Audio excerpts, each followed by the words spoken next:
Hello friends. Today, of course, after so many days in between, let us conclude. Let us complete the poem by S.T. Coleridge, that is Love.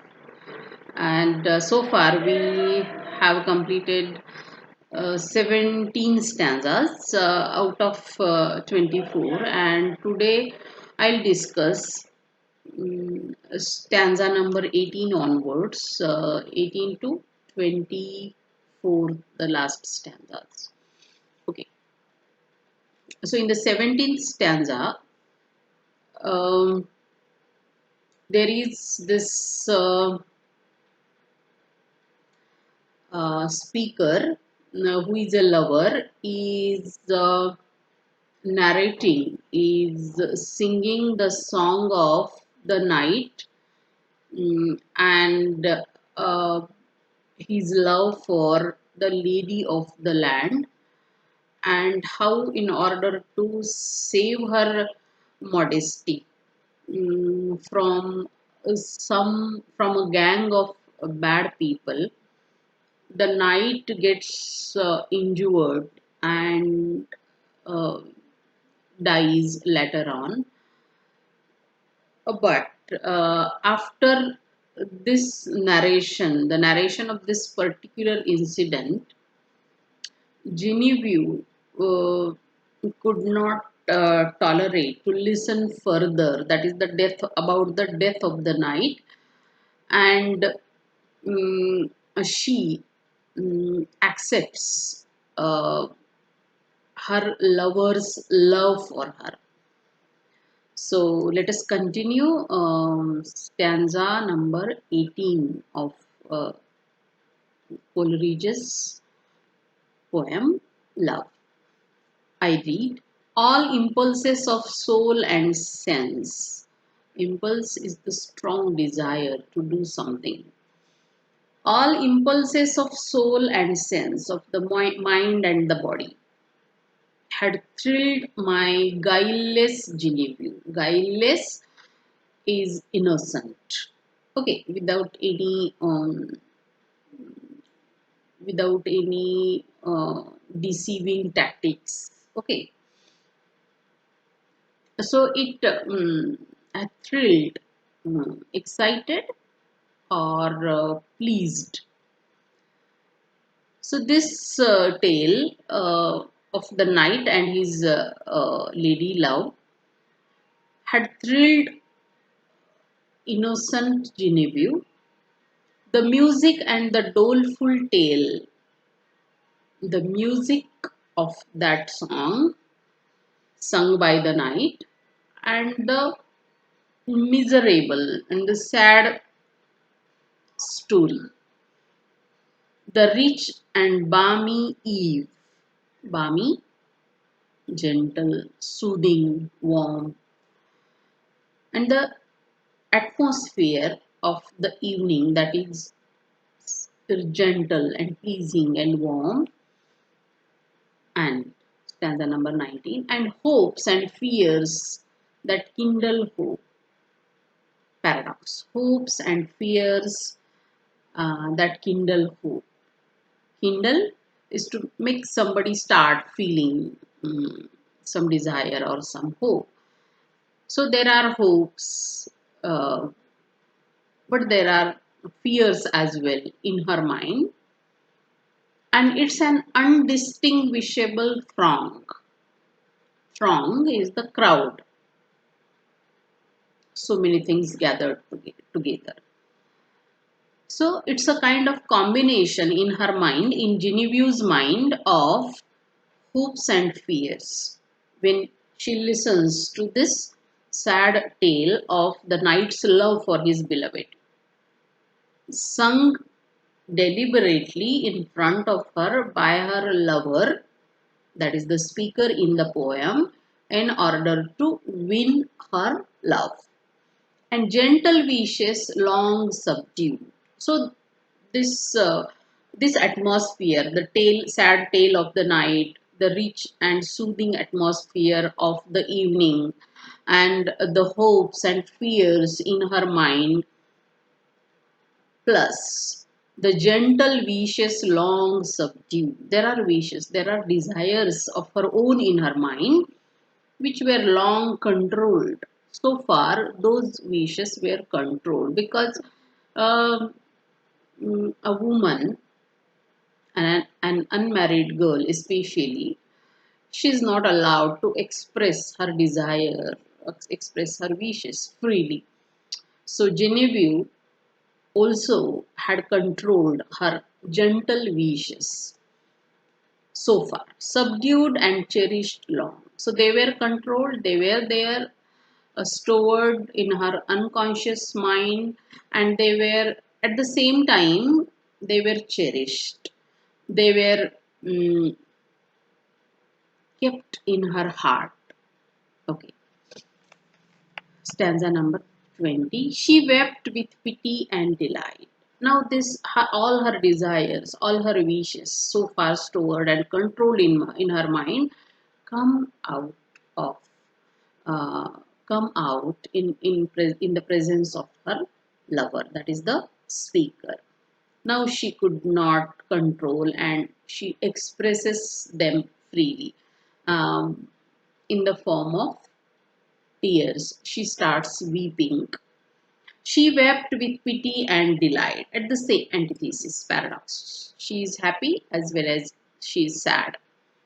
Mm, she is sympathetic. She feels pity towards the sad tale of the night. She blushed. Mm, she is embarrassed. She blushed with love and virgin shame. Virgin, here it's an adjective that means in the original and natural condition. So shame is original to her, natural to her. Again, the feminist perspective compels me to point out that shame is it is patriarchy makes a woman cherish shame always in her mind.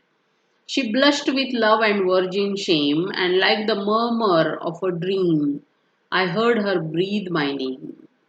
And she starts breathing, she starts murmuring, she starts uttering the speaker's name, her lover's name, when she listens to the sad, tragic end of the knight's love story for the land of the lady. So at last, she expresses her feelings freely and she utters uh, her lover's name openly. Her bosom heaved, mm, swollen. Okay. Mm, she feels short of breath. Her bosom heaved, she stepped aside. As conscious of my look, she stepped. And she steps aside. She goes, she moves away from her place because she suddenly becomes aware of his conscious look towards her. Suddenly, she feels that he had caught her while she was about to express her love for the lover. Then suddenly, with timorous, nervous, and easily frightened. That is timorous. Then suddenly, with timorous eye, she fled to me.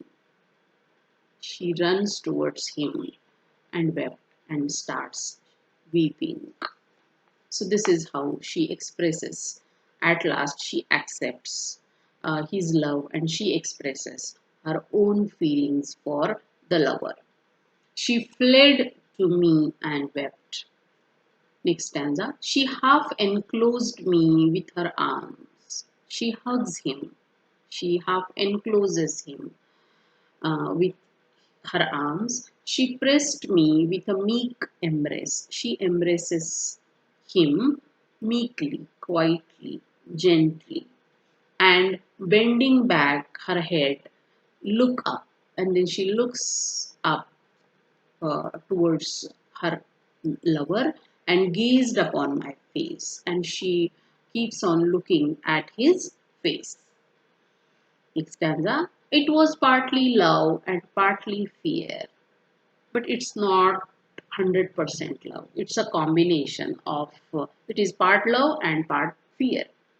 So that is the condition of a woman. She's not even free to accept and express her love for somebody. So she's afraid of something, and partly she's in love with him, and partly it was a bashful art, bashful, shy, and easily embarrassed. Bashful means shy.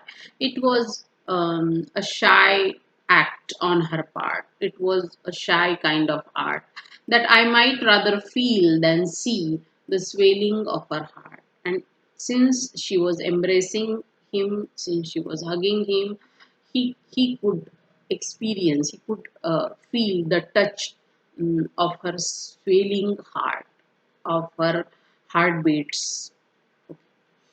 Now the last stanza. In this way, without after the end of the narration, the recital of the knight's love story in front of his beloved, at last the speaker, who is a lover, is able to win the heart of his beloved. I calmed the last stanza. I calmed her fears. I soothed her. I controlled her. I consoled her, and she was calm. And then she becomes peaceful. She becomes calm and quite normal, and told her love with virgin pride. And then she explained. Then she expressed her love with a natural pride. And so I won my Genevieve. And he says, this is how I won the love of my beloved, that is Genevieve. Who? The speaker.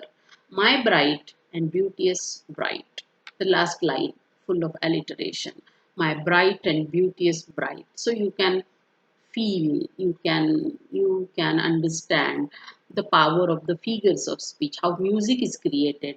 And in the very last line also, Coleridge makes it very beautiful with the help of alliteration, and he says, at last I had won my love, my bright and beauteous bride, that is Genevieve. So this is how uh, the speaker in the poem wins the heart of his beloved by telling her the story of a knight in love with uh, a lady whom he loved.